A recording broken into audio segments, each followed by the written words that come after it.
বিষ্ণু বলতেন আল্লাহুম্মা ইন্নী আবদুক, ও আল্লাহ আমি আপনার গোলাম, ওয়াবনু আবদিক, গোলামের ঘরের গোলাম, ওয়াবনু আমাতিক, বাদির ঘরের গোলাম। মানে আল্লাহ আমি আপনার গোলাম, আমার বাবা আব্দুল্লাহ ছিল আপনার গোলাম, আমার মা আমিনা ছিল আপনার বাদী। মানে আমরা গোলাম বংশের সব গোলাম। নিজেরে এর চেয়ে আর ছোট করে আল্লাহর কাছে উপস্থাপন করা যায় আমার ভাইয়েরা? কথা কি বুঝতেছেন? নিজেকে এর চাইতে ছোট, নগণ্য আর তুচ্ছ করে আল্লাহর সাথে প্রেজেন্ট করা যায়? বিশ্বনবী বললেন, ও আল্লাহ আমি আপনার গোলাম, গোলামের ঘরের গোলাম, দাসীর ঘরের গোলাম, নাসিয়াতি বিয়াদিক, আমার মাথার চুলের ছুটি আপনার হাতের মুঠোয়, আপনি ডানে টান দিলে আমি ডানে যেতে বাধ্য, আপনি বাঁয়ে টান দিলে বাঁয়ে যেতে বাধ্য। সুবহানাল্লাহ বলেন। বিশ্বনবী বললেন, আল্লাহ আমার মাথার চুলের ঝুঁটি আপনার হাতের মুঠোয়। আচ্ছা, এইভাবে কাকে ধরা হয়? যে খুব ছোট, ঠিক কিনা? নিজেকে কত ছোট করলেন বিশ্বনবী। ও আল্লাহ আমার মাথার চুলের ঝুঁটি আপনার হাতের মুঠোয়, আপনি ডানে টানলে আমি ডানে যাব, বাঁয়ে টানলে বাঁয়ে যাব।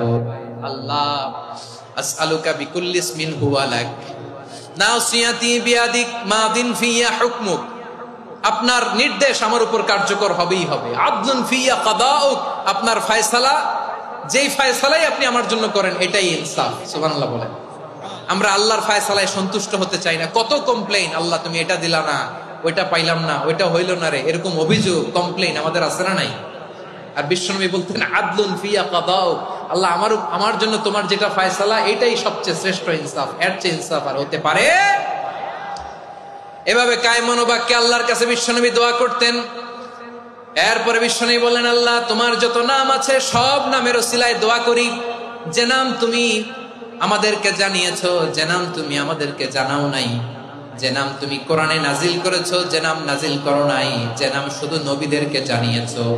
আর আল্লাহর এমন কিছু চমৎকার চমৎকার সুন্দর সুন্দর নাম আছে, এই নামগুলো রব্বুল আলামিন কাউকে জানাবে না।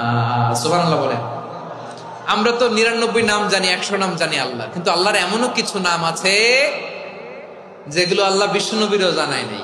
এগুলো আল্লাহ ইলমুল গায়বে রেখে দিয়েছেন। দোয়ার সময় বলবেন, আল্লাহ তোমার যেই নামগুলো জানি, যেগুলো জানি না, যেগুলো কোরআনে আছে, যেগুলো নাই, যেগুলো নবীরে খাস ভাবে জানাইছো ওগুলোর উসিলায়, যেগুলো কোনোদিন জানাবাও না তোমার ওই নামের উসিলাও তোমার কাছে চাই।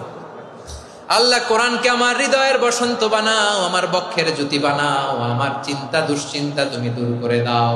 বিশ্বনবী বললেন, এই কালিমাগুলো, এই বাক্যগুলো পড়ে যদি কেউ আল্লাহর কাছে ফরিয়াদ করে, তার হৃদয় থেকে দুশ্চিন্তা কাটিয়ে দিবে কে?